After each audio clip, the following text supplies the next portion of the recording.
à l'Assemblée nationale, dans notre hémicycle. C'est là, par les lois que nous votons, que nous pouvons changer la donne pour la santé et le bien-être des patients.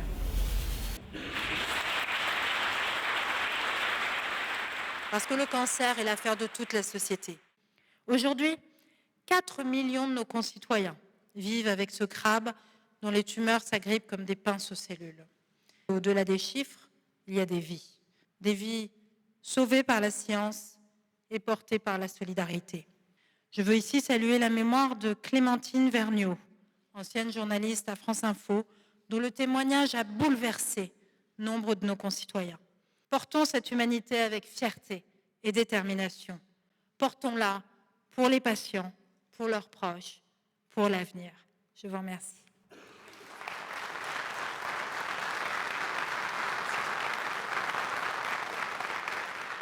On ne mesure pas ce que c'est que d'être patient. C'est un travail à plein temps. Oui, c'est un travail à plein temps. Clémentine avait besoin de nous, on était là. On ne se pose même pas la question quand on est parent. On ne se pose pas la question. On y va. On est là pour créer une offre de soins digne, de qualité, sécurisée, pour tous et toutes, sur tout le territoire national et à tout moment.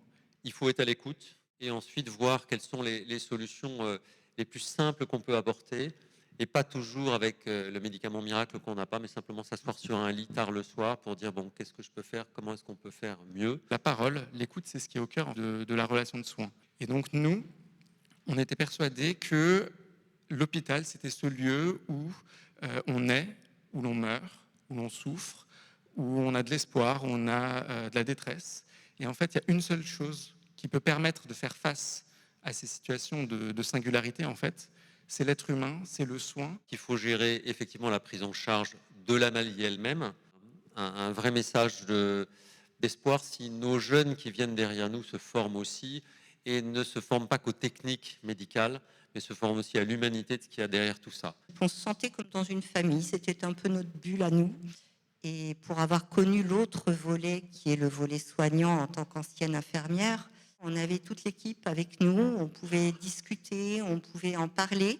Et ça, c'était très, très important parce qu'à ce moment-là, on ne se sentait pas seul. À côté, bien entendu, de toute la prise en charge de la famille et de la patiente, il y a une dimension émotionnelle, il faut s'occuper des équipes. Les équipes ont du mal aussi à affronter une maladie grave. L'essentiel, c'est d'expliquer chacune des choses aux patients qui souhaitent avoir des informations. Sans cette vulnérabilité, il n'y a pas d'humain, mais il n'y a pas de soin non plus. Et c'est l'altérité, c'est la présence d'un soignant qui est là pour accompagner. Et en fait, c'est ça le cœur de la relation de soins. Il y a tout d'abord, au début de ces symptômes, une errance diagnostique du fait de ces cancers que l'on voit apparaître chez les moins de 50 ans et pour lesquels la médecine de ville n'est pas sensibilisée. Mais par contre, les cancers digestifs, il y a un manque de connaissances et de sensibilisation à ce sujet. Il est formidable qu'il y ait des mises en lumière de cancers comme les cancers du sein, mais il faut que ce soit les éclaireurs chez les patients atteints de cancer des voies biliaires.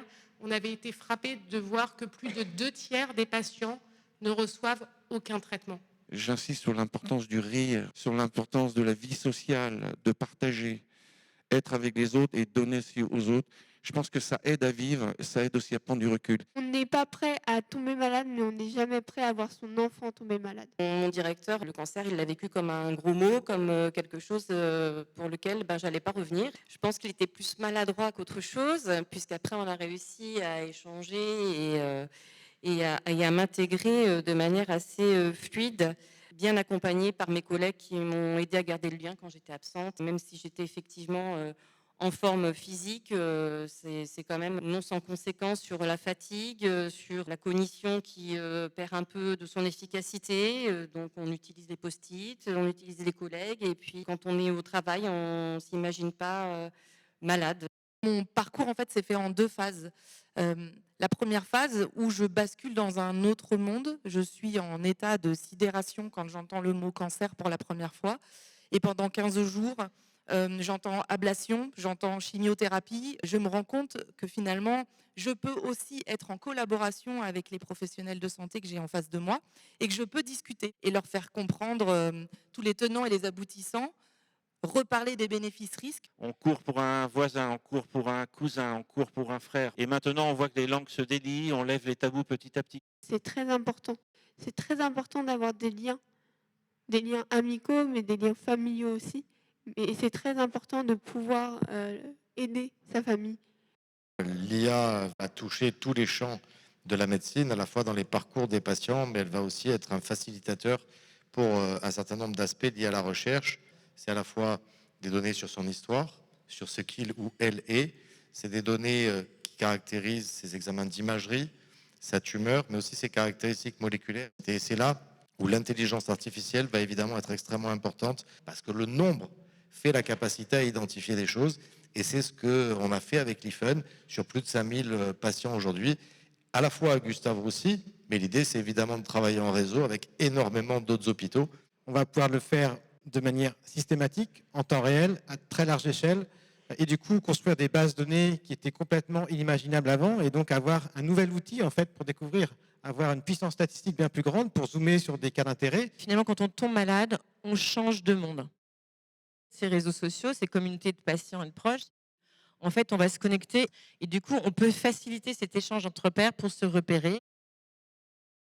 J'ai aussi du coup décidé de m'engager auprès de Jeunes Héros, qui est une association exclusivement de patientes, un collectif de patientes qui ont 4 grandes actions. La première, c'est s'adresser aux patientes, leur permettre d'accéder à une communauté de jeunes femmes. On s'adresse aussi aux professionnels de santé dans ce qu'on appelle les alertes roses. Et là, en fait, on essaye de les sensibiliser à la parole de la patiente. La troisième grande action, c'est des actions de sensibilisation et de prévention qu'on peut faire auprès des lycées, des facultés, des entreprises, des foyers pour femmes en grande précarité. Et la quatrième grande action, nous sommes très actives pour la constitution d'un registre national qui permettrait d'avoir des données plus probantes, puisqu'on sait qu'aujourd'hui, à peine un quart du territoire utilise ces données. Le vrai enjeu de l'IA n'est pas dans la technologie, n'est pas non plus dans faire plus au moins. C'est de faire à ce que cette IA soit au service de la société, soit au service du patient, d'une médecine de la réaction à une médecine beaucoup plus préventive. La santé n'est pas uniquement au moment où le parcours de soins commence, elle est bien avant et bien après d'ailleurs. C'est la médecine augmentée qu'on doit rechercher. C'est de pouvoir redonner de l'humain au médecin. On passe d'un acte de soin qui est aujourd'hui la prescription, un accompagnement. Le cancer en soi n'existe plus. La présidente et les députés ont parlé non pas du cancer, mais des cancers. Le 4 février, eh bien, c'est une journée importante dans l'agenda d'un ministre de la Santé qui veut prendre soin des concitoyens. Donc c'est bien dans le cœur de l'action de votre journée de mettre le patient au cœur de nos politiques, au cœur de nos prises en charge et de justement pouvoir avoir une médecine personnalisée et prédictive. Merci beaucoup.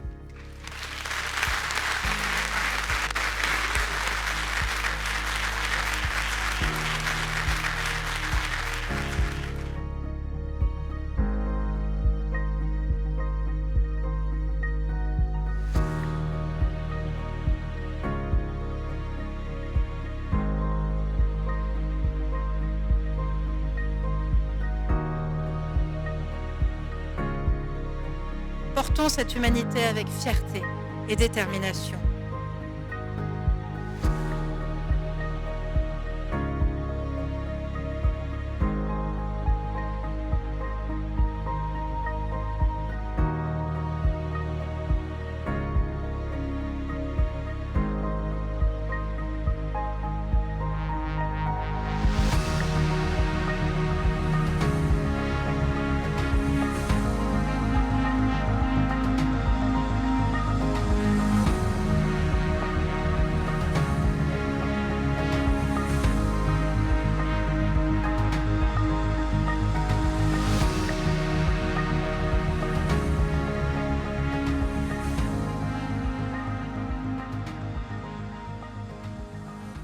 Je dirais surtout que c'est un grand moment d'échange et de solidarité pour le patient. Et ça, c'est ce qui est le plus important.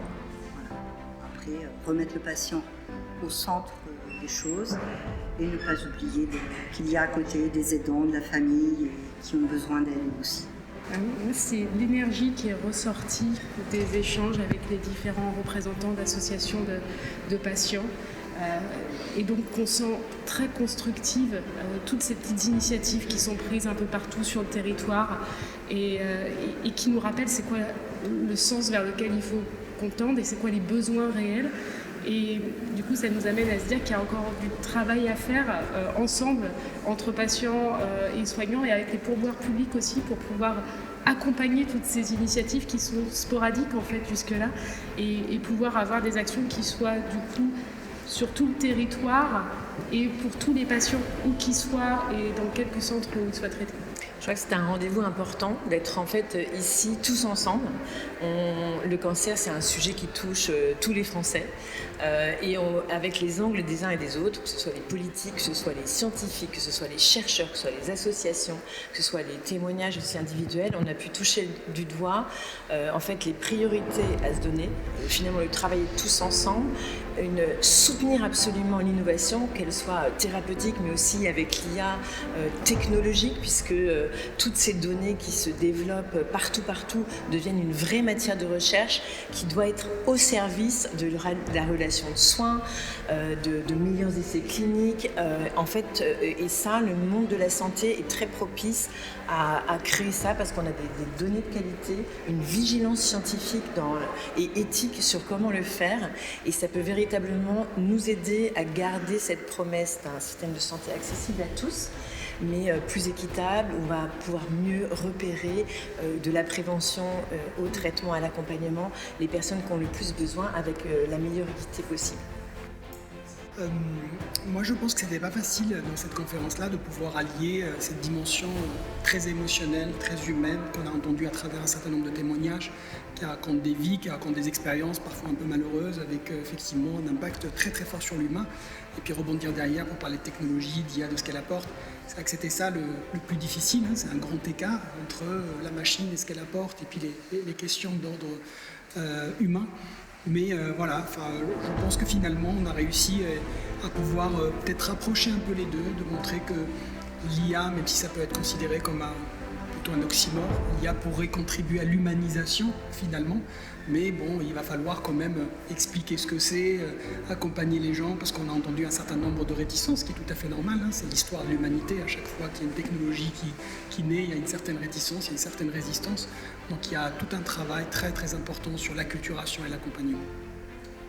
Moi, ce qui m'a particulièrement marqué, c'est la très grande diversité en fait, des interventions et des acteurs qui étaient présents autour de la table et qui montraient qu'en fait, le cancer nécessitait de le voir bien au-delà de la maladie, en fait. Qu'on a des enjeux de vie quotidienne, qu'on a des enjeux professionnels, de vie familiale, de vie sexuelle, d'activité physique et sportive aussi. Et en fait, c'est la diversité de ces points de vue et des différents acteurs qui ont réussi à trouver une très belle synergie, en fait, qui m'a vraiment marqué pendant cette journée d'échange. Je pense qu'il y a des collaborations qui doivent naître. J'ai vu aujourd'hui des personnes qui sont issues du domaine de la médecine et de la santé, qui sont venues vers nous en disant on voudrait aller un peu plus loin sur les questions d'IA, on voudrait peut-être travailler davantage avec vous.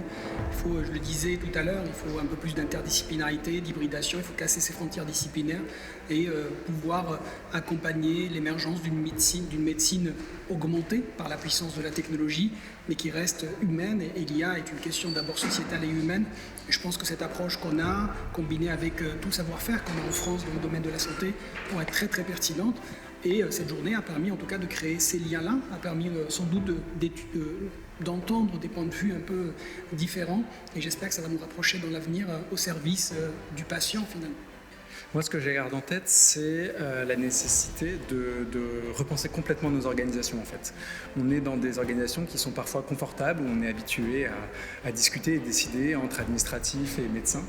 Et il y a un vrai enjeu à se mettre dans l'inconfort, en fait, et à intégrer le patient dans toutes les modalités de décision, que ce soit en ce qui concerne la prise en soin du patient lui-même directement, mais aussi dans la conception de projets au sein des établissements de santé, dans la gouvernance de ces établissements de santé. En fait, il faut que le patient irrigue toutes nos décisions, et ça nécessite de revoir nos habitudes et nos manières de faire actuelles. Donc c'est repenser complètement notre manière de faire avec et pour les patients. Eh bien, moi déjà, je dirais que le mot cancer, on voulait que ce ne soit plus tabou, que ce soit enfin l'inclusion, que ce soit dans le milieu professionnel, que ce soit accepté dans l'entourage.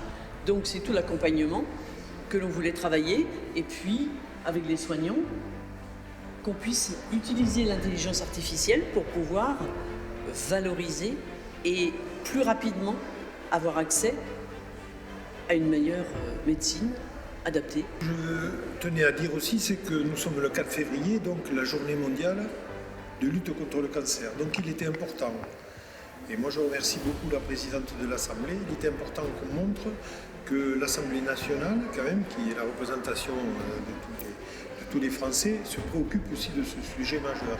Et le faire dans ce cadre-là montrait bien cela, c'est-à-dire que nous travaillons depuis 2017 en particulier sur ces sujets et que c'est pris en compte à l'Assemblée. Je crois que la présidente a fait un très beau discours qui a bien dit aussi tout ce qui avait été fait. Et c'est important que les gens le sachent et l'entendent. Je pense qu'on peut être satisfait. Pourquoi ? Parce qu'on a beaucoup écouté et nous, ça nous donne aussi envie de continuer sur certains sujets, notamment par exemple poursuivre une proposition de loi qui arrive du Sénat sur les registres des cancers. On a compris que les associations étaient vraiment mobilisées, qui souhaitent qu'on la porte à l'Assemblée, et également le ministre l'est. Donc on va pouvoir continuer.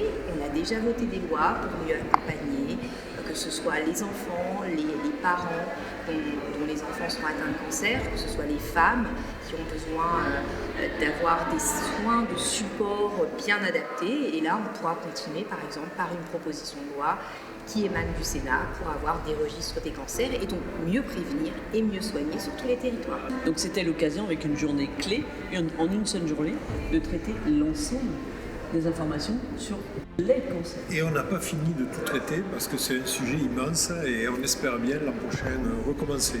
Voilà, et puis le groupe cancer, études cancer continue au niveau de l'Assemblée nationale. Donc nous y sommes bien sûr tous les trois.